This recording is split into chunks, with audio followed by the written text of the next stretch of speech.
오늘은 성령에 대한 세 번째 말씀입니다. 우리가 믿음 생활할 때 내 마음속에 어떤 마음의 결심이 설 때가 있어요. 내가 봉사를 해야 되겠다. 내가 뭘 해야 되겠다. 내가 뭘 하는데 그게 교회와 믿음을 위해서 유익하게 도움이 되는 쪽으로 결정하는 그 마음의 동기가 생길 때가 있거든요. 그때가 언제냐면 보통 우리는 그 사람 속에 성령께서 인도하시는 것이다 이렇게 해석을 합니다. 왜냐하면 그냥은 못하는 거거든요. 그냥은 못하는 건데 그것을 누가 시킨 것도 아닌데 내 마음속에서 그렇게 해야 되겠다, 이렇게 내 헌신해야겠다, 이 마음은 내 의지에 앞서서 그 동기부여를 성령께서 하셨다라고 그렇게 우리는 믿습니다. 그래서 교회 와서 봉사하는 것, 또 직분을 받아서 섬기는 것, 이런 것들을 다 성령께서 인도하십니다. 그리고 그런 마음을 끝까지 유지하도록 하는 것도 성령께서 인도하십니다. 그래서 성령이 어느 정도 충만하냐의 정도에 따라서 그 유지되는 정도가 기간이 결정이 됩니다. 항상 성령에 충만하면 그 적어도 지난주에 말씀하신 몇 대 몇에서 51대 49만 돼도 내가 가진 성령께서 내게 주신 결심이 계속해서 유지가 됩니다. 중간중간 갈등은 생기기 시작하죠. 환경이 어려울 때 내가 이것을 할 수 있을까라는 고민도 하게 되지만 결정을 결국은 내가 순종해야 되겠다 이런 생각을 하게 되는 것은 다 성령의 인도하심입니다. 그래서 교회에서는 무엇을 강요하거나 강제로 하려고 하지 않고 기다리는 것이 참 중요합니다. 성령의 인도하심을 받을 때까지 기다리는 거죠. 그리고 또 기다리면서 그냥 한정없이 기다리는 게 아니고 권면도 필요합니다. 권면. 그래서 권면의 은사도 있습니다. 그 권면을 참 잘하시는 분이 있습니다. 권면을 하고, 권면한다는 것이 위로한다는 뜻이 있고 동기부여한다는 뜻이 있습니다. 그래서 본인이 미처 보고 있지 못하는 것을 볼 수 있도록 이렇게 시선을 틀어주는 것이 권면입니다. 그런데 성령께서 그 권면을 사용하셔서 하실 때가 있습니다. 하실 때가 있어요. 그럴 때 내 마음속에 자꾸 내가 이것을 조금 권해봐야 되겠다라는 마음의 도전이 생길 때가 있어요. 누구에게 이렇게 해야겠다. 그러면 기도를 먼저 해야 돼요. 기다려야 돼요. 기도하시면서 때와 분위기를 기다렸다가 권면을 해야 됩니다. 그런데 그 때와 분위기가 안 돼서 권면하면 권면이 역효과가 날 때가 있더라고요. 그래서 때와 상황을 보는 것이 지혜입니다. 지혜. 오늘 말씀 중에 지혜의 말씀, 은사 중에 지혜가 있거든요. 지식도 은사고 지혜도 은사입니다. 지혜가 바로 그러한 것들을 잘 캐치하는 능력이 지혜입니다. 우리는 지난주에 51대 49에서 대해서 제가 말씀을 드렸습니다. 성령 충만은 100대 0입니다. 원래 성령 충만은 100대 0의 성령 충만입니다. 코카콜라 병에 콜라가 가득 들어있는 것이 그게 충만이거든요. 충만. 그래서 이름이 그냥 코카콜라가 담겨있는 병이 아니고 그냥 이름 자체가 코카콜라가 되는 것입니다. 그냥 병이 아니고 채워진 것에 따라서 그 이름이 바뀌는 거죠. 마찬가지로 성령 충만할 때는 그 성령이 충만할 때 그 사람의 이름이 바뀝니다. 성도라고 바뀝니다. 성도. 이 사람은 성도라고 이름을 하죠. 그러니까 거룩한 존재가 되는 것입니다. 그래서 성령 충만은 어린 아이들도 성령 충만, 어른들도 성령 충만은 가리지 않습니다. 누구를 가리지 않고 누구에게나 성령께서 오셔서 그 사람을 지배합니다. 또 대부분의 청소년 때에 체험하는 것들이 뭐냐면 구원에 대한 확신을 성령께서 깨닫게 하십니다. 성령께서. 되게 고민이 내가 정말 구원받았을까? 나는 정말 천국 갈까? 이런 것들 아무것도 아닌 것 같은 고민인데 되게 진지하고 되게 고민이 되거든요. 내가 과연 교회는 다니는데 나는 구원받았을까? 그리고 나는 진짜 예수님을 믿는가? 예수님을 믿고 싶은데 안 믿어지거든요. 믿고 싶은데 안 믿어져요. 뭐가 안 믿어지냐? 십자가 사건이 믿어지지 않고 전능하사 천지를 만든 하나님 아버지를 믿을 수가 없고 그 외아들 예수 그리스도 믿어지지 않고 성령으로 잉태되신 믿어지지가 않아요. 믿어지지가 않아요.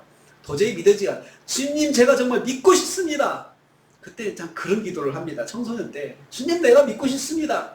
그런데 안 믿어져요. 믿을 수 있게 해주세요. 라고 하면서 울부짖며 기도해도 안 믿어집니다. 안 믿어져요. 그런데 그게 한순간 믿어지는 시간이 일어나는데 성령께서 그 마음을 감동시키면 그것이 그냥 시켜서 믿는 게 아니고 그냥 믿어져요. 그냥 믿음이 돼요. 그래서 오늘 말씀에 은사도 믿음이다. 믿음의 은사가 또 있어요. 믿음의 은사가 있어요. 우리가 믿음 생활하면서 51대 49 정도만 돼도 그래도 믿음 생활 잘할 수 있다 그랬습니다. 그렇지만 꼭 그렇게 되는 건 아닙니다. 어떤 때는 성령께서 49가 되고 내가 51이 될 때가 있습니다. 그럴 때는 그냥 내 마음대로 하다가 가끔씩 그냥 하나님 말씀대로 해야겠다 이런 식으로 생각을 가끔씩 할 때가 오죠. 그래도 그 사람 크리스천입니다. 그러면 1대 99, 1대 99, 성령이 1, 그 사람이 99다. 이 사람도 성도입니다. 그걸 어떻게 할 수 있느냐? 그 1만 남아있어도 자꾸 마음에 가책이 생겨요. 교회를 안 갔다. 자꾸 마음에 가책이 생겨요. 내가 교회를 안 가면 안 될 텐데. 이렇게 계속 안 가도 될까? 이런 쓸데없는 질문을 계속 하게 돼요, 혼자. 내가 안 가도 되는 건가? 안 가면 안 될 텐데. 계속 지금 2달을 안 갔어. 석 달째인데 괜찮을까? 자꾸 신경을 쓰는 것은 그 사람에게 1%가 남아있기 때문에 그렇습니다. 신경 쓰는 것은 그 1%의 성도이기 때문에 신경을 쓰는 것입니다. 누가 뭐라고 하는 것도 아닌데 바로 성령이 1%로 남아있는 사람은 그 사람은 그렇게 하나님 말씀대로 살지 않으면서도 세상 따라 살면서도 마음속에 그렇게 막 자꾸 그런 생각이 솟아나는 사람은 성령이 있는 사람입니다.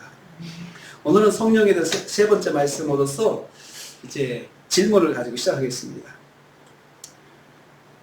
여러분은 지금 성령이 내 안에 계신다고 확신합니까? 확신합니까? 그러면 그냥 확신한다고 그래요, 나 확신해요 라고 하지 말고 그것을 성경으로 입증을 해야 돼요. 내 확신이 성경으로 입증돼야 돼요. 성경 말씀 보니까 이렇더라. 그래야지 흔들리지 않아요. 되게 구원파 이단들이 그렇게 성도들을 찔러보거든요. 당신이 그런 믿음 가지고 있는 거 성경으로 입증하라. 성경으로. 그럴 때 성경을 모르면 입증을 할 수가 없으니까 그냥 괜히 내 생각으로 믿는 거 아닌가? 라고 생각하고 그 사람들이 제시하는 잘못된 성경 구절에 빠지게 돼요. 그래서 성경을 모르니까 내가 잘못된 성경 구절을 제시해도 그것을 분별을 못하게 되는 거죠. 그래서 그 사람이 맞다고 생각을 하고 내 생각을 바꾸는 그런 경향이 있습니다. 성령님이 내 안에 계시다는 증거를 말씀으로 입증을 해야 됩니다. 말씀으로. 그래서 오늘 말씀은 3절을 읽겠습니다. 3절 말씀. 입증하는 말씀입니다. 3절 같이 읽습니다. 시작. 그러므로 내가 너에게 알리노니 하나님의 영으로 말하는 자는 누구든지 예수를 또 성령으로 아니하고는 누구든지 예수를 주시라 할 수 없느니라. 여기서 내가 너희에게 말하노니 알리노니라고 알린다. 강조하는 거죠. 꼭 기억할 것을 강조하는 거죠. 그냥 말해도 되지만 강조하는데 뭐냐면 예수님에 대한 자신의 입장을 표현하는 것이 성령님과 관련이 있다는 말씀이에요. 예수님에 대해서 저주하는 말을 하는 사람과 저주하는 말을 하지 못하는 사람의 차이점은 딱 한 가지다 이거예요. 성령님과 관련이 있다는 말씀입니다. 예수님을 저주하는 사람은 성령이 없고 예수님을 저주하지 못하는 사람은 성령이 있다는 말씀입니다. 하나님의 영으로 말하는 자는 누구든지 예수를 저주할 자라 하지 아니하고 라고 했습니다. 저주한다 아닌 말은 아나데마라는 헬라어로 쓰는데요. 멸망받을 운명에 놓인 사람이라고 선포하는 것입니다. 저 사람은 멸망받을 사람이야. 그러면서 그렇게 자꾸 공격하는 거죠. 예수님에 대해서 악담하는 것이죠. 예수님을 욕하는 최고의 욕입니다. 생각을 마음속에 담아두지 않고 의도적으로 표현하는 것이죠. 그래서 하지 아니한다, 말하지 아니한다. 예수님을 저주할 자라고 말하지 아니한다. 예수님에 대해서 말로 공격하는 것을 주저하는 사람은 성령이 있는 사람이라. 그렇지만 그것을 전혀 주저하지 않고 말하는 사람, 예수님에 대해서 아주 악의를 가지고 공격하는 사람은 그 사람은 성령이 없는 사람이다 라고 말하고 있습니다. 여러분, 이것은 초대교회의 상황과 일단은 상황을 가지고 있어요. 초대교회가 공격을 많이 받았습니다. 예수님에 대한 공격을 많이 받았습니다. 이단들과 그리고 이교도들로부터 교회가 얼마나 많이 핍박을 받았는지 모릅니다. 초대교회가 300년 동안 많은 성도들이 죽임을 당했습니다. 고난을 받고 핍박을 받고 그리고 순교를 많이 했습니다. 초대교회 300년 동안의 교회 역사는 피해 역사입니다. 그럼에도 불구하고 성도들이 믿음을 놓지 않고 신앙을 놓지 않고 신앙을 지켜간 것은 성령님의 역사죠. 그래서 고린도 교회 밖에서 일어나는 수많은 핍박의 사건들을 보면서 사도 바울이 그렇게 이야기를 한 거죠. 누구든지 성령이 아니고는 예수님을 저주할 자라고 하지 않는다. 성령이 계신 사람은 예수님을 절대로 저주하지 않는다. 예수님을 욕하지 않는다. 공격하지 않는다. 라고 말하면서 저분들이 성령이 없기 때문에 그러는 것이다. 라고 이야기를 하죠. 그래서 또 교회 안에서 이단들도 예수님을 구주로 그리스도로 믿지 않는 이단들이 있었어요. 그냥 예수님을 평범한 그 인간으로 믿는 그런 그 이단들이 있었는데 그게 이제 예수님의 그 인성과 신성에서 신성을 부인하는 이단들이 초대교회부터 나왔어요. 신성을 부인하는 이단들이 나왔는데 그 이단들은 그냥 부인하는 정도가 아니고 신성을 아주 저주했습니다. 욕했습니다. 그러면서 교회를 공격을 했습니다. 이단이죠. 성령께서 계시는 사람은, 그 안에 계시는 사람은 예수님에 대해서 욕을 하지 않습니다. 예수님에 대해서 공격하지 않습니다. 여러분, 우리 기독교가 공격을 많이 받고 살죠. 특별히 그 교회에 대해서, 교회에 대해서 이야기할 때 교회의 실정, 교회의 잘못된 것을 욕하는 것과 예수님을 욕하는 것은 차원이 달라요. 예수님을 욕하는 것 그냥 밑도 끝도 없이 예수님을 욕하고 공격하는 것은 그것은 성령이 없어서 그렇습니다. 성령이 없다. 하나님의 영으로 말하는 사람이라고 했는데요. 하나님의 영은 성령님을 말합니다. 성령님으로 말하는 사람은, 성령님이 함께하는 사람은, 성령님이 그 안에 계시는 사람은 그 사람의 말을 성령이 주관하신다는 거죠. 성령의 주관함을 받는다는 거죠. 그래서 내가 혼자 개인적으로 그냥 예수를 욕하는 것이 아니고 내가 나쁜 말을 혼자 하더라도 내 입을 단속하게 돼요. 성령이 계시는 사람은. 내 입을 단속하게, 내가 이런 말을 하면 안 되는데, 내가 이런 생각을 하면 안 되는데 라고 내가 스스로 나를 자책하는 것이 내 안에 성령님이 계시기 때문에 그래요. 성령님께서 내 안에서 나를 자꾸 자극하시는 거예요. 그렇게 말하면 안 된다. 아무개야, 너는 그렇게 말하면 안 된다. 아무개야, 너는 그렇게 행동하면 안 된다. 라고 나에게 말씀하시는데 반대도 있어요. 너 저 사람 욕해. 이런 말도 나오죠. 이런 생각도 있잖아요. 너 저 사람 욕해. 그래도 돼. 이런 마음의 생각도 있거든요. 이것은 성령의 생각이 아니라는 거예요. 그건 어떻게 하느냐? 성령의 생각에 대해서 성경이 쭉 말씀하고 있는 것을 보면 알 수가 있습니다. 어떻든 간에 성령님이 계시면 그 사람의 말에 영향을 줍니다. 그 사람 안에서 성령님이 앉아 계시면서, 좌정하에 계시면서 그 사람이 하나님의 뜻에 따라서 말할 수 있도록 성령께서 그 사람을 이끌어 주십니다. 성령이 아니하고는 말할 수 없다. 하나님의 영으로 말한다. 이렇게 표현하고 있잖아요. 그 사람은 하나님의 성령으로 말하는 사람이 되는 거예요. 그 말에 순종하는 사람. 성령님이 함께하는 사람은 예수님에 대해서 적대 표현을 할 수 없습니다. 성령님이 함께하는 사람은 예수님에 대해서 자연스럽게 적대적인 감정을 표현할 수 없다는 것입니다. 근데 여기서 불평과 원망과 저주는 차원이 달라요. 저주한다는 것은 멸망할 존재라고 아예 그냥 공격하는 것이고, 불평은 공격이 아니거든요.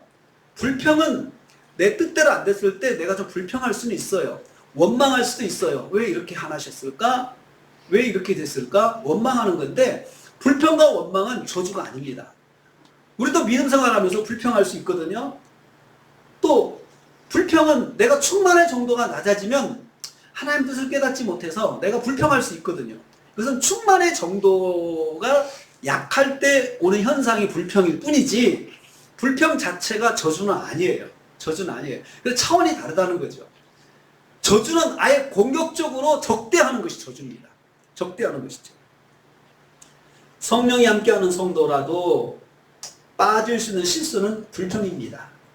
성령님이 그 안에 있는 사람은 예수님에 대해서 멸망의 대상으로 보고 도전하는 그런 반응은 하지 않는다는 뜻입니다. 적그리스도의 모습이 그렇습니다. 적그리스도들은 예수님께 도전합니다. 예수님과 싸우자고 대듭니다. 예수님 시대에 바리새인과 서기관들처럼 자신들의 권력으로 예수님을 죽이고자 대들었습니다. 이들은 적그리스도입니다. 적그리스도. 적그리스도는 교회의 멸망을 목표로 하고 있습니다. 교회를 무너뜨리는 거죠. 교회가 무너지게 하는 것이 적그리스도입니다. 그래서 여러분, 교회를 공격하고 교회를 흐트러지게 하는 것은 그것은 성령의 역사가 아닙니다. 적그리스도입니다. 적그리스도, 예수님을 저주하는 말을 하고 다니는 사람들은 일시적으로 이런 모습을 보이는 것이 아닙니다. 지속적으로 힘을 다해서 예수님을 저주하는 말을 하고 다닙니다. 이 정도 되면 성령이 없는 사람이라고 확신할 수 있습니다. 단회적으로 욕할 수 있죠. 예수님 욕할 수 있죠. 그런데 그것으로 그냥 이 사람이 적그리스도다 이렇게 판단할 수는 없습니다. 무엇으로 알 수 있느냐? 지속성, 연속성, 불변성. 그 태도가 지속적이고 불변하고 영속이에요. 계속해서 꼭 그런 태도를 취하고 있어요. 여러분, 중동 이슬람 보세요. 이슬람 보세요. 교회 성도들을 죽이려고 하잖아요. 교회를 완전히 없애려고 하는 목표를 가지고 있는 것이 그 중동의 과격한 이슬람들의 특징이에요.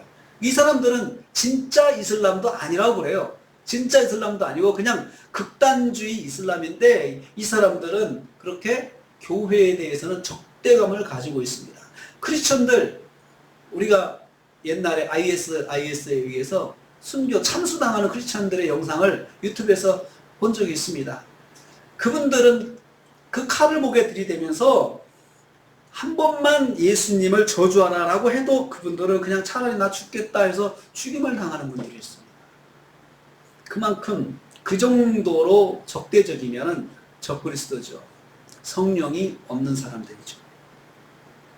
성령이 계시는 사람은 공통적으로 보여주는 모습이 있습니다. 3절 다시 보겠습니다. 3절 다시 보겠습니다. 같이 읽습니다. 시작. 그러므로 내가 너희에게 알리노니 하나님의 영으로 말하는 자는 누구든지 예수를 저주할 자라 하지 아니하고 또 성령으로 아니하고는 누구든지 예수를 주시라 할 수 없느니라. 성령이 아니고는 누구든지 예수를 주시라 할 수 없다. 성령이 함께하는 사람은 예수님을 주라고 고백한다. 예수님을 주여, 주님이라고 말하는 사람, 성령이 함께하는 사람입니다. 성령이 함께하는 사람입니다. 저에게 가끔씩 전화해 주시는 그 예수 안 믿는 분이 계신데, 그분이 저에게 농담하면서 그래요. 목사님은 일요일에 주님 만나러 가고 저는 일요일에 주님 만나러 갑니다. 술 먹으러 간다는 말이죠. 저는 제가 만나는 주님은 술입니다. 그러면서 농담으로 하시는 분이 있어요.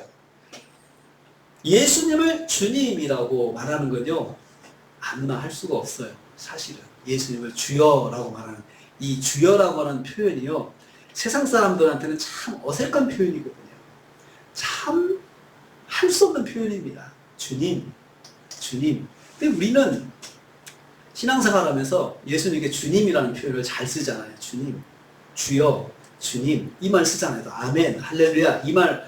그 세상 사람들은 그 표현 자체가 오글오글해서 못해요. 못합니다. 성령 받은 사람은 자연스럽게 예수님을 주님이라고 부른다는 거죠. 성령이 있는 사람. 성령이 아니고는 이렇게 못한다는 거예요. 그 성령님이 계시는 사람은 자연스럽게 예수님을 주님으로 고백합니다.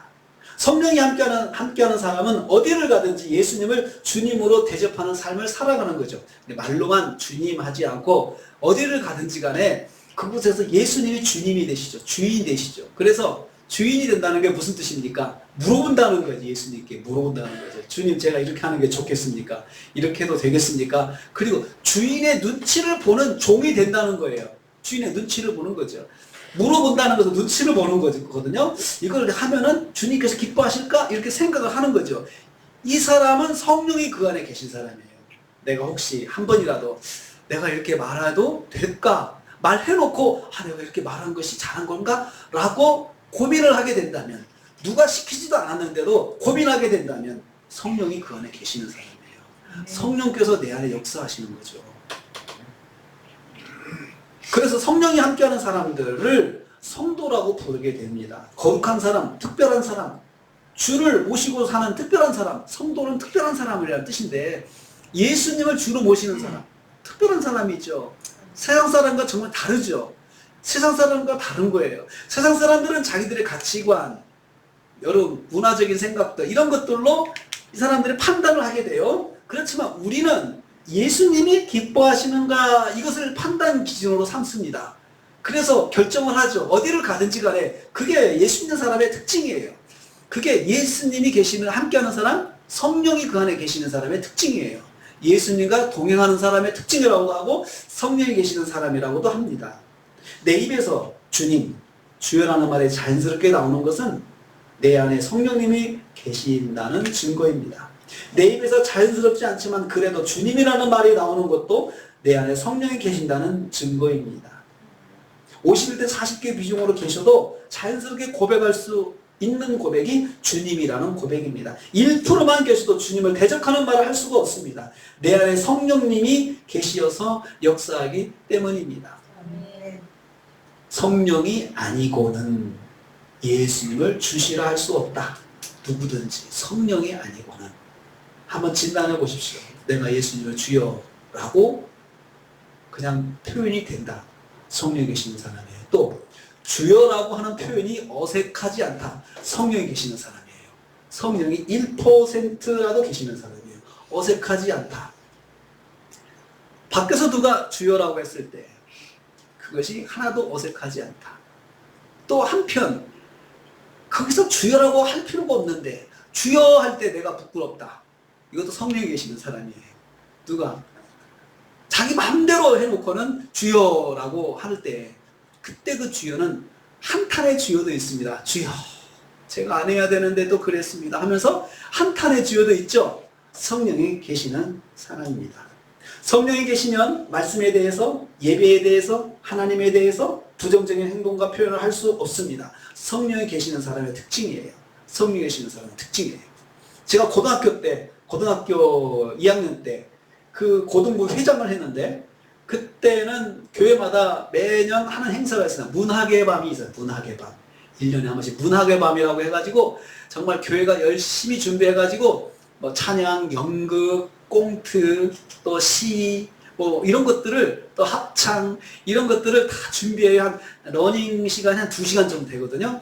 그러면 정말 1년에 한 번은 그걸 위해서 교회가 온 힘을 쏟습니다. 그래서 그 교회 고등부 학생들이 전체 동원돼가지고 시를 뭐 잘 쓰는 사람 시를 쓰고 연극하는 연기를 하고 막 그래가지고 다 부습을 막 연습을 해요. 연습을 열심히 하는데 한 2달 정도 합니다. 2달 정도 막 모여가지고 여기서 연습하고 저기서 연습하고 그런 일을 하는데 이제 팜플렛을 다 만들어요. 팜플렛을 만들어가지고 그 팜플렛을 자기 학교 갖고 가가지고 뿌리는 거예요. 다른 교회에 다니는 친구들한테 뿌리는 거예요. 아, 우리 교회 이거 하는데 오라 그러면은요, 다른 교회 친구들이 다 그날 몰려옵니다. 몰려와요. 그래서 구경을 하고, 그때 교회 안 다니는 친구한테 팜플렛 줍니다. 야, 한번 와봐라. 주면은 그 친구가 팜플렛을 받고 또 옵니다. 오는 친구가 있어요. 그래서 전도도 하고, 그래서 그 기회에 다음에 문학의 밤 할 때는 교회를 안 다녀도, 믿음이 없어도 시를 잘 읊는 친구는 또 시 낭송도 막 맡겨주고 막 그래요. 그러면 그 친구가 그걸 연습하고 2달 동안 하는 가운데 믿음이 생기게 되고, 그렇게 해서 예수 믿는 사람들이 많이 고등부 때, 중고등부 때 생겨요. 팜플렛을 제가 가지고 갔어요. 근데 제 친구가, 그 우리 반의 친구가 아주 교회에 대해서 적대적인 친구가 있었어요. 근데 그 친구가 팜플렛을 내가 주니까, 돌리니까, 그 친구는 제가 안 줬거든요. 안 줬는데 팜플렛을 한쪽에다 내가 쌓아놨는데 그걸 갖고 찢어버리는 거예요. 다 팜플렛 다 찢어요. 그걸 봤을 때 제가 마음속에 막 화가 나더라고요. 그래서 화가 나서 그 친구한테 따졌죠. 아니 네가 안 오면 되지, 이걸 왜 찢느냐. 마음에 막 분이 나는 거예요. 분이 나는데 그 친구는 그것을 자기도 해놨지만은, 그렇게 제가 따지니까 당황이 돼가지고 나중에 사과를 하더라고요. 미안하다고 그러면. 미안하다고. 나는 그 싫은데 너무 강요하는 것 같아가지고 그랬다 그러면서 화를 내고, 그런 걸 제가 싸우지는 않았습니다. 팜플렛 다시 만들면 되죠. 그치만 정중하게 이렇게 제가 따지게 됐어요. 그게 팜플렛을 아무것도 아니지만 그게 따지는 마음도 안에 성령이 계셔서 그렇거든요. 이건 내가 안 되겠다, 이건 교회를 아주 공격적으로 생각하는 것인데 하고 친구한테 했던 것이 있습니다. 그러니까 그런 마음들, 어떤 그 신앙에 대해서 불합리한 것들이 마음속에 딱 표현되고 있는 것들, 이건 이것이 아니다 라고 표현하는 것들은 다 성령이 계시는 거예요. 성령이 계시는 거죠. 그래서 여러분, 우리가 밖에서 교회에 대해서 뭔가 좀 오해가 있다든가 그럴 때 내 마음속에 이것은 아닌데 내가 말을 해야 되겠다, 이걸 성령께서 인도하시는 거예요. 친구한테 싸우라는 것이 아니고 표현은 하고 싶다, 내가 표현을 해야 되겠다, 어떻게 하지? 하고 그 친구한테 적절하게 말을 할 수 있는 것은 성령이 계셔서 그렇게 되는 것입니다. 부정적인 표현을 한다 해도 내 안에서 그 표현에 대해서 죄책감이나 부담감을 가지는 사람이 있습니다. 그것은 성령이 계셔서 그래요. 성령이 안 계시면요, 탁 뱉어놓고 아무런 생각할 수 없어요. 아무 생각 없고 난 잘했다고 생각하는 거죠. 그렇지만 성령이 계시는 사람은요, 그냥 부정적인 표현을 해놓고도 마음속에 거리끼는 게 있는 거죠. 그래서 물어보면요, 어머니가 교회를 다니시든지, 그리고 또 정말 친한 형이 교회를 다니든지, 뭔가 주변에 크리스찬의 영향이 있는 사람들은요, 뭔가 영향을 받아가지고 마음속에 그런 선한 것들이 있더라고요. 선한 것들이. 그래서 교회에 대해서 뭔가 마음에 부담을 갖는 사람들이 있는데, 그게 성령이 계시기 때문입니다. 몇 대 몇으로 계시는지 정확하게는 알 수 없어도 성령이 계시는 사람은 그렇다는 것을 깨달아야 합니다. 그러면 성령이 내 안에 계실 때 적극적으로 일어나는 삶의 현상, 그 다음에 나타나는 겁니다. 성령이 계시면 그 다음에는 우선적으로는 표현이 있지만, 고백이 있지만, 그 다음에는 행동이 나타납니다. 갈라디아서 5장 22, 23절부터 먼저 보고 오늘 말씀 보겠습니다. 여러분, 갈라디아서, 고린도 전후서 갈라디아, 에베소 빌립보, 마태 마가 누가요 사도행 로마서, 고린도 전후서 갈라디아서 5장 22절 23절. 성령이 함께하는 사람에 대한 말씀입니다. 갈라디아서 5장 22절 23절 같이 읽습니다. 시작. 오직 성령의 열매는 사랑과 일합과 화평과 오래 참음과 자비와 양성과 충성과 온유와 절제니 이 같은 것을 금지할 법이 없느니라. 자, 여러분, 성령이 함께 하시면 열매가 나타나는데, 이것은 한마디로 품성의 변화입니다. 성령이 함께하는 사람은 이제 고백이 되지만, 고백 다음에 품성의 변화가 나타나요. 품성의 변화, 성령의 열매, 사랑, 희락, 화평, 사랑의 성품, 기쁨의 성품, 화평, 오래 참음, 자비, 양성, 충성, 온유, 절제. 온유, 절제. 절제하는 것, 성령의 열매입니다. 온유함, 성령의 열매입니다. 그래서 품성의 변화가 나타나요. 그러면 여러분, 품성의 변화가 100% 확 뒤집어지는 변화냐? 처음에는 그렇게 보여요. 그런데 나중에는 그렇게 안 됩니다. 나중에는 그냥 51대 49 정도 돼요. 했다가 안 했다, 했다가 안 했다. 그런데 뭐가 변하냐? 전에는 안 그랬던 사람이 한 번 더 참아보더라. 전에는 안 그랬던 사람이 좀 더 사랑할 줄 알더라. 전에는 안 그랬던 사람이 좀 더 기뻐할 줄 알더라. 전에 안 그랬던 사람이 좀 더 화평하게 지내려고 노력을 하더라. 이것이 품성의 변화입니다. 성령이 계시면 그 품성의 변화가 일어납니다.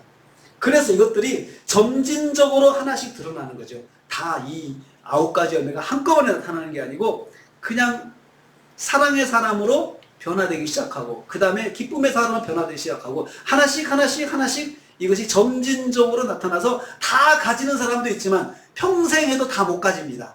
다 못 가지는 것이 성령의 열매입니다. 그냥 사람 따라 그런 은사가 더 있는 사람들이 있을 뿐이죠. 더 사람마다 다 특징이 다릅니다. 그렇게 품성의 변화가 나타나고요. 에베소서 5장 9절 말씀 보세요. 에베소서 5장 9절 말씀.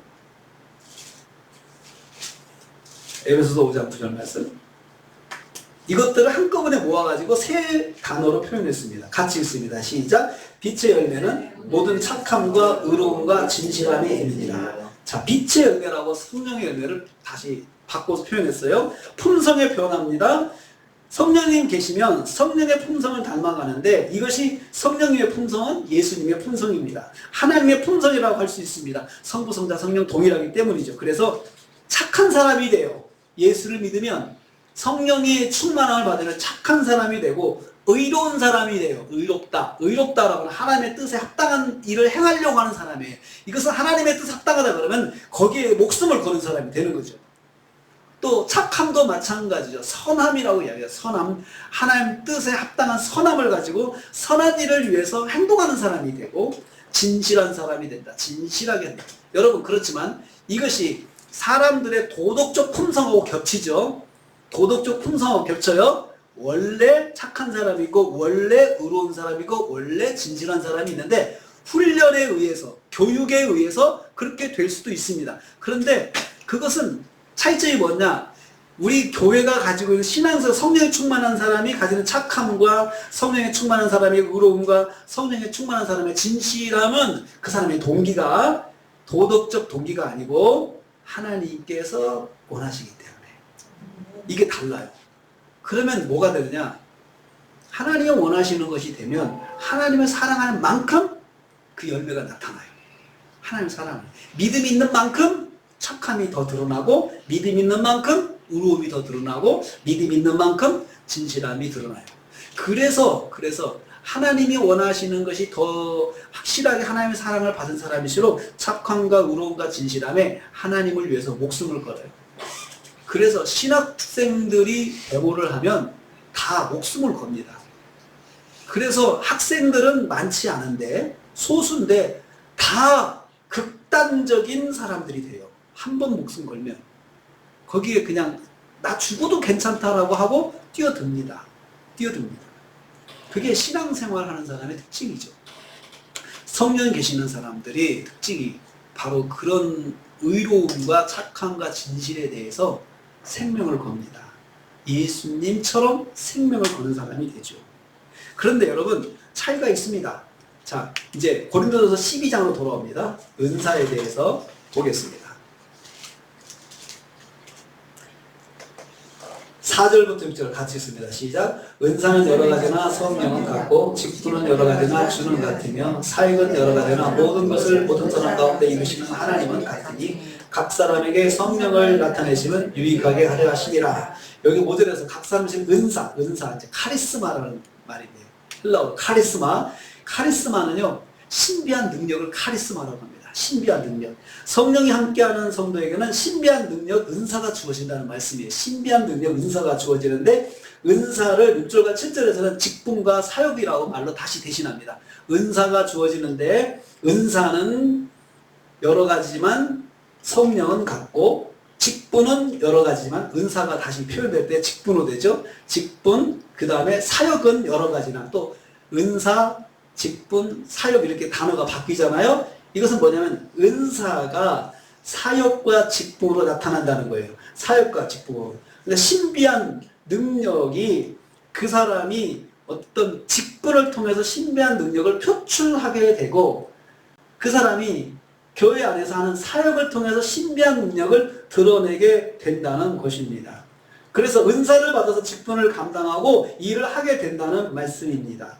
성령이 함께하는 성도는 무슨 은사를 받고 자신만 신비한 존재로 사는 것이 아닙니다. 대개 여러분 카리스마, 은사를 받고 신비한 능력을 받으면 자기 자신을 굉장히 신비한 존재로 포장을 해서 자기 자체가 다른 사람하고는 특별히 다르다고 하는 차별성을 두려고 하는 경향이 있습니다. 이것이 세상에 가지고 있는 카리스마의 특징이에요.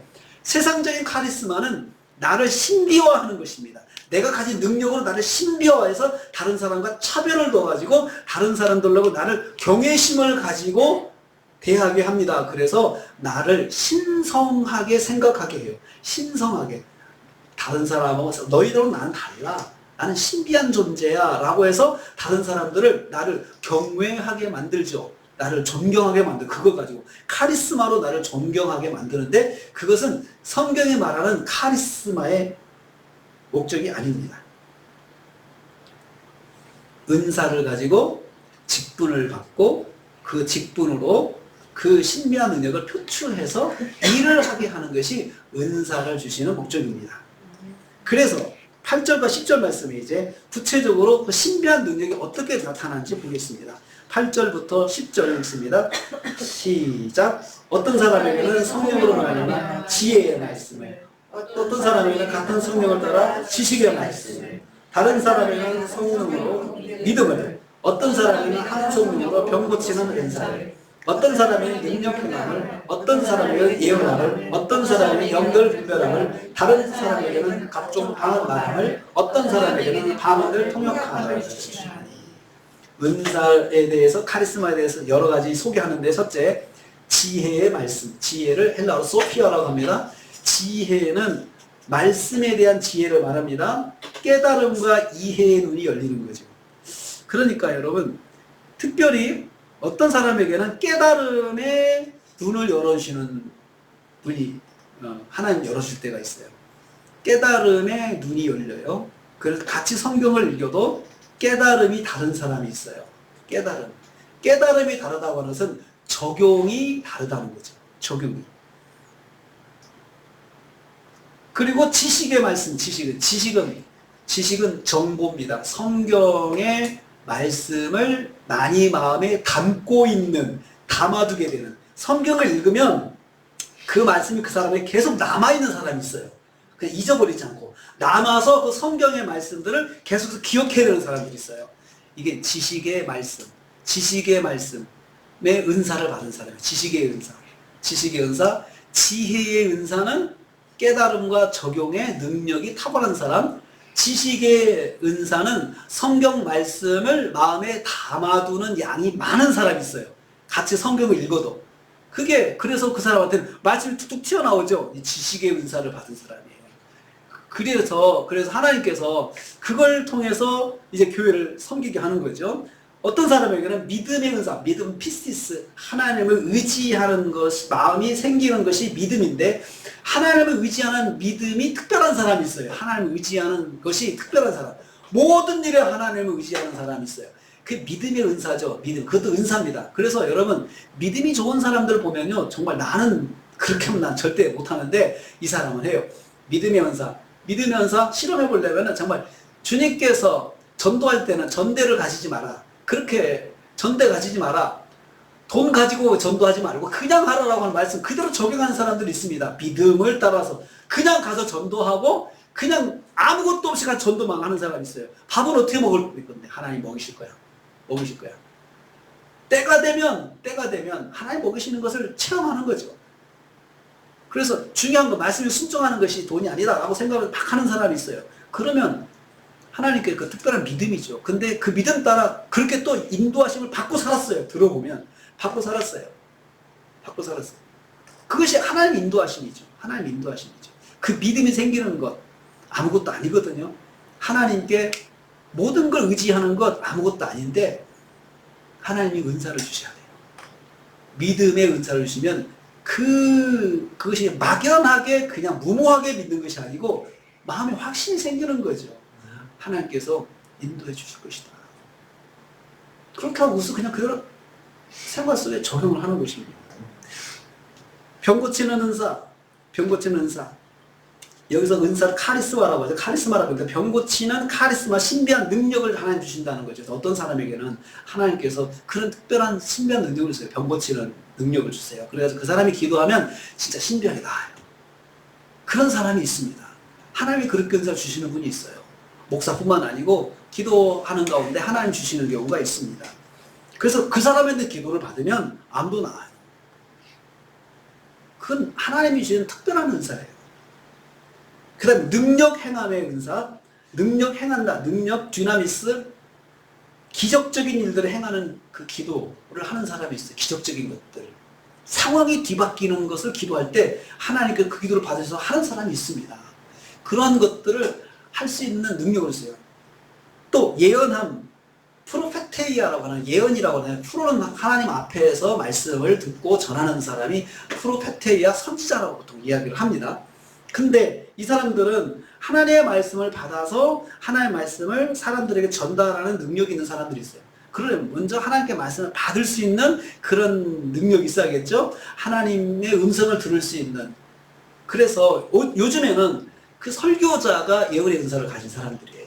하나님 말씀을 받고 그 말씀을 전하는 사람들이죠. 그래서 예언이라고 하는 것이 여러분 그 사람에 대한 어떤 점치는 것처럼 점쟁이가 하는 것처럼 그 사람의 장래를 말해주는 것이 예언, 성경의 예언이 아닙니다. 그것은 점쟁이들이 하는 것이죠. 성경의 예언은 하나님의 말씀을, 하나님의 뜻을 전하는 것이 성경의 예언입니다. 그리고 영분별이라고 하는 것은 그 사람한테 특별한 눈이 열려가지고 이것이 성령의 역사인지 이건 마귀의 역사인지 금방 볼 수 있는 눈이 있는 사람이 있어요. 마귀가 자극하는 건지 이건 성령께서 하시는 건지 그거 분별하지 못하면요 내가 가진 모든 동기가 다 성령의 역사라고 생각하는 사람들이 있어요. 근데 아니에요. 어떤 동기는 성령의 역사를 가장한 마귀가 자극하는 것이 있어요. 마귀가 자극하는 것이 있어요. 근데 마귀가 자극하는 것과 성령이 자극하는 것은 분별할 수 있는 기준이 있어요. 그것을 통해서 하나 되게 하는 것은 성령의 역사예요. 그 일을 통해서 자꾸 분리가 일어나면 성령의 역사가 아니에요. 내가 어떤 일을 했어요. 마음에 도전이 돼서 했는데 그 일을 하면서 사람들이 모아지고 하나 되는 것은 성령의 역사예요. 그런데 내가 그 일을 했는데 자꾸 사람들이 싸우고 분리하고 나눠져요. 성령의 역사가 아니죠. 그래서 성령의 역사를 가장한 마귀 역사는 열매를 가지고 알 수 있어요. 열매를 가지고. 자꾸 하나님 일을 한다고 하면서 사람들을 분열시키면 성령의 역사가 아니에요. 하나님 일을 한다고 하면서 사람들을 비난하고 자기를 자꾸 내세우고 그리고 자기가 왕이 되려고 하고 이것은 성령의 역사가 아니에요. 성령의 역사가 아니에요. 그것을 보고 분별해야 돼요. 그런 성령의 역사가 아닌 일에 내가 잘 몰라가지고 참여를 하게 됐다. 그럴 땐 어떻게 해야 될까요? 그냥 스그머니 빠지는 게 좋습니다. 그냥 빠지세요. 할 수 있으면 지적하는 것도 좋죠. 이것은 성령께서 하시는 거 아닙니다. 라고 말할 수 있는 용기가 있으면 해도 돼요. 근거를 가지고 이야기해야 되죠. 그런데 그게 아니면 그냥 빠져나가세요. 빠져나가서 나는 참여하지 않겠다라고 빠지세요. 내가 처음에 모르고 시작을 했는데 이것은 아무래도 자꾸 사람들을 분리하고 싸우고 다투는 이 모임 나는 함께하지 않겠습니다. 라고 빠져나가는 것이 좋죠. 빠져나가는 좋죠. 그래서 여러분 우리 성도들은 정당 활동하는 것 그거 권할 일은 아닙니다. 왜냐하면 정당은 서로 네 편 내 편 나누는 거잖아요. 정당에 참여하지 말고 우리가 옳은 일을 하는 들이 돼야 돼요. 이쪽이 잘하면 이쪽 칭찬하고 같이 참여 도와주고 저쪽이 잘하면 저쪽도 칭찬하고 같이 참여 도와주고 우리는 사실 그래야 된다 저는 생각을 합니다. 우리 쪽만 다 칭찬하고 우리 쪽만 잘하자고 하면은 이것은 분열이잖아요. 분열. 그래서 크리스천들은 우리 사회 속에서 분열을 하나 되게 만드는 일을 해야 되는데 어느 쪽에 참여해서 하려고 하지 말고 양쪽 다 잘하는 거 다 칭찬해줘서 도와주고 함께해서 하나 되게 만드는 것이 성령의 역사가 됩니다. 그래서 이 은사들이 강조하는 것이 여러분 있습니다. 자, 여러분 어떤 은사를 받았다고 생각하십니까? 어떤 은사요? 어떤 은사? 한번 생각해 보십시오. 나에게는 어떤 은사가 있는지. 그리고 성령께서 나에게 어떤 품성을 주셨는지, 특별히 어떤 품성을 나에게 특별히 허락해 주셨는지 한번 생각을 해 보십시오. 자, 다시 8절과 10절 말씀을 보면서 한번 지적을 제가 해보겠습니다. 어떤 사람에게는 이 표현이 있죠. 어떤 사람에게는 또 어떤 사람에게는 다른 사람에게는 또 어떤 사람에게 은사를 표현할 때 계속 이런 표현이 있죠. 이건 무엇을 말합니까? 은사가 어떤 사람한테는 이런 은사, 어떤 사람한테는 이런 은사, 다른 사람한테 이런 은사. 이건 뭘 말합니까? 모두가 같은 은사가 아니라는 거예요. 모두가 같은 은사가 아니고 각각의 이 사람은 이 은사, 이 사람은 이 은사, 이 사람은 이 은사. 이건 교회가 그러면 은사에 대해 생각할 게 뭐냐면 은사는 낮은 은사, 높은 은사가 없어요. 높은 은사, 낮은 은사가 없다는 거죠. 막 봉사만 하는 은사는 낮은 은사, 앞에서 대접받는 은사는 높은 은사. 이것이 아니란 말이죠. 어떤 사람이 이런 은사, 어떤 사람이 이런 은사라고 말하는 것은 은사가 차등이 있다는 것이 아닙니다. 그래서 차등이 있는 것이 아니고 다 똑같은 은사예요. 다 똑같은 은사. 그래서 우리가 은사를 대할 때는 다 주님이 주신 거니까 다 귀한 은사입니다. 귀한 은사입니다. 그래서 뭐 말씀 전하는 은사가 더 귀하다, 병 고치는 능력 있는 은사가 더 귀하다, 이렇게 해가지고 그것을 차등을 두면은 안 된다는 거죠. 그것도 은사에 대한 오해를 갖게 하는 마귀의 장난이에요. 마귀의 장난이에요. 그래가지고 우리는 은사를 통해서 깨달아야 할 것이 있습니다. 자, 8절 말씀 보겠습니다. 8절 말씀. 모두가 동등하다고 했죠? 8절 다시 보겠습니다. 시작. 한 성령, 8절 시작. 어떤 사람은 성령으로 말미암아 지혜의 말씀을, 어떤 사람에는 같은 성령을 따라 지식의 말씀을. 9절요. 같은 성령으로 믿음을, 어떤 사람에는 한 성령으로 병고치는 은사를. 자, 여기서는 성령으로 말미암아 같은 성령을 따라 같은 성령으로 한 성령으로 은사를 주신다는 거죠. 그러니까 성령께서 은사를 주는 걸 결정하신 거예요. 성령께서 나한테 이런 은사를 주시면 성령께서 결정하신 거예요. 만약에 내가 받고 싶은 은사를 받는다고 생각해 보세요. 사람들이 몰리는 은사가 있을 겁니다. 몰리는 은사, 병 고치는 거, 또 능력 행하는 거, 그리고 사람들이 안 가는 성령의 은사 과목이 있습니다. 봉사하는 거. 힘들어서 내가 사람들에 보이지 않는 가운데 내가 힘들어서 뒤에서 이렇게 섬기는 것들, 그런데 힘이 많이 드는 것들, 이런 것들은 사람들이 안 갈 겁니다. 특성상 안 갑니다. 못 모르고 시작했다가 나중에는 이제 신앙생활 하다 보면 그쪽은 안 가고 다 사람들에게 드러나는 은사 쪽으로만 갈 것입니다. 그래서 성령께서 각 사람에게 성령의 뜻에 따라서 주십니다. 이런 은사, 이런 은사, 이런 은사 주신다는 거죠. 그리고 각 사람들이 그 뜻대로 행하도록 그 뜻대로 나눠준다. 그 뜻대로 11절 말씀 보겠습니다. 11절 말씀 시작. 이 모든 일은 같은 한 성령이 행하사 그의 뜻대로 각 사람에게 나누어 주시는 것입니다. 나누어 주신다. 성령께서 나누어 주신다. 그러면 여러분 은사를 이렇게 주시는 목적은 뭘까요? 7절을 보겠습니다. 7절 말씀 시작. 각 사람에게 성령을 나타내시면 유익하게 하려 하십니다. 유익하게 하려 하신다. 유익하게 한다는 건 이롭게 기여하게 한다는, 이롭게 기여하게 하는 거죠. 그래, 은사의 목적은 유익하게 하는데, 유익하게, 무엇을 유익하게, 목적가 빠졌죠? 첫째는 교회를 유익하게 하고, 그리고 은사를 가진 사람을 유익하게 하는 거죠. 자, 교회를 유익하게 한다. 고린도서 14장 26절 한번 보세요. 14장 12절부터 보여요. 14장, 고린도전서 14장 12절. 14장 12절. 시작. 그러므로 너희도 영적인 것을 사모하는 자인즉 교회의 덕을 세우기 위하여 그것이 풍성하기를 구하라.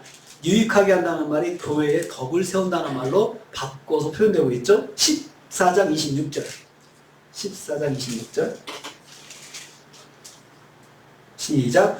그런즉 형제들아 어찌할까. 너희가 모일 때에 각각 찬송식으로 있으며 가르치는 말씀도 있으며 계시도 있으며 방언도 있으며 통역함도 있나니 모든 것을 덕을 세우기 위하여 하라. 여기서 덕은 교회의 덕이죠. 교회의 덕을 세우기 위해서 하라. 그러니까 모든 것을 덕을 세우기 위해서 한다. 교회의 덕을 세우는 것입니다. 모든 것은 이 은사들입니다. 은사들을 말하는데 덕을 세운다는 말은요, 건물을 세운다는 뜻입니다. 건물을 세운다. 표면도 건물 세우는데 이것을 은유적으로는 향상시킨다 이런 뜻이에요. 향상시킨다. 그러니까 교회를 바로 세우는데 은사들을 사용하라는 거죠. 성도를 세우는데 은사가 사용된다는 거죠. 그러니까 서로가 은사가 있을 때 은사를 통해서 다른 사람의 믿음을 세워주고 나의 믿음도 서고 이런 효과가 있다는 거예요. 있다는 거죠. 그런데 자신의 덕을 세우기 위해서 은사를 사용하지 말라 이거죠. 자신의 덕을 세우기 위해서. 보통 은사를 가진 사람들이 자신의 존재감을 표현하는데 은사를 씁니다. 은사를 씁니다. 가장 주의해야 될 것이에요. 자신의 존재감, 자기는 능력이 있고 자기는 특별하고 자기는 뛰어나고 그리고 자기는 하나님께 특별히 사랑을 입었고 이렇게 해서 자기를 특별한 존재로 만드는데 은사를 쓰면 안 된다는 거죠. 근데 그 유혹이 꼭 있습니다. 꼭 있습니다. 봉사를 많이 하는 사람은 스타가 됩니다. 스타가 되는 유혹이 있어요. 정말 조심해야 돼요. 정말 조심해야 돼요. 찬양을 잘하는 사람이 스타가 됩니다. 정말 조심해야 돼요. 정말 조심해요. 사람들이 알아주고 사람들이 하니까 특별한 존재라고 나를 특별한 존재로 생각하고 나는 대접을 받아 마땅한 사람이라고 생각하고 그리고 나는 교회 안에 정말 중요한 사람이라고 생각하는 착각에 빠지면 안 된다는 거죠. 그렇게 하면 안 된다는 거죠. 모든 은사가 다 교회를 세우는 데 사용되는 거니까 보이지 않는 가운데 봉사하는 분의 은사가 정말 귀하고 그런 분들을 더 알아줘야 돼요. 서로가 교회에서는 그래서 알아줘야 돼요. 알아줘야 돼. 서로가 알아줘야 돼요. 정말 잘하십니다 하고 알아줘야 되죠. 앞에서 드러나는 사람만 큰 일만 하는 사람을 알아주지 말고 그 사람도 알아줘야 되지만 빛도 없이 이름도 없이 섬기는 사람의 그 섬김을 더 알아줘야 돼요. 더 알아줘야 돼요. 그렇지만 교회 안에서 이렇게 보면 은사를 가지고 자신을 특별한 존재로 생각하고 그리고 자기가 대접받아야 된다 생각하고 대접받지 못했을 때 섭섭하게 생각하고 그 은사가 가지는 양면성, 은사가 가지는 그 약점, 마귀가 은사를 가진 사람을 사용할 때 넘어지게 할 때 그렇게 넘어지게 합니다. 너는 교회에서 그렇게 많이 봉사하는데 교회가 너를 알아주지 않고 네가 뭐냐? 이 교회는 너만 이용을 하는 것 같다. 이렇게 하면서 자꾸 자극을 해요. 그러면 시험에 들 수밖에 없어요. 왜 그럴까요? 하나님께서 성령께서 내게 이 은사를 선물로 주신 거예요. 내가 노력해서 은사 받은 것이 아니에요. 그래서 선물로 주시는 것이에요. 내가 정말 노력해서 돈 많이 줘서 만든 은사라면 내 거죠. 내 거. 근데 그게 아니고 하나님께서 주신 거예요. 주셔서 내가 그렇게 해가고 다니는데 열매가 나타나는 거예요. 그러면 그 은사가 하나님이 주신 거니까 감사하다 생각하고 그리고 내가 이것을 하나님 영광에 써야 되겠다라고 생각을 해야 된다는 거죠. 말씀을 냈습니다. 내 안에 예수님은 주님이십니다. 이런 마음이 있으면 성령이 내 안에 계시는 사람입니다. 그리고 내가 예수 내 구주 주여라는 말을 스스럼 없이 하는 사람 성령 계시는 사람입니다. 예수 나의 왕이여 이곳에 오셔서 나에게 임재해 주시고 우리의 찬양을 받아주고 없어서 이렇게 찬양이 쉽게 나오는 건 성령이 내 안에 계신 사람입니다. 성령이 내 안에 계셔서 내가 주님을 위해 살고 주님은 내 주님이십니다. 이 고백이 항상 넘치시기를 주님의 이름으로 축복합니다. 기도하겠습니다. 아버지 하나님 감사합니다. 주님이 내 안에 계시고 주님이 나와 함께 하셔서 예수 내 구주 예수님은 나의 왕이십니다. 주님만이 왕이십니다. 나를 다스려 주옵소서. 내 삶을 다스려 주옵소서. 이렇게 고백할 수 있다고 했습니다. 아버지 하나님 이런 고백이 있는 우리 성도들이 성령의 열매 그리고 은사를 받아서 교회의 덕을 세우고 믿음을 세워가는 저희들 되게 하여 주시옵소서. 예수님의 이름으로 기도하옵나이다. 아멘.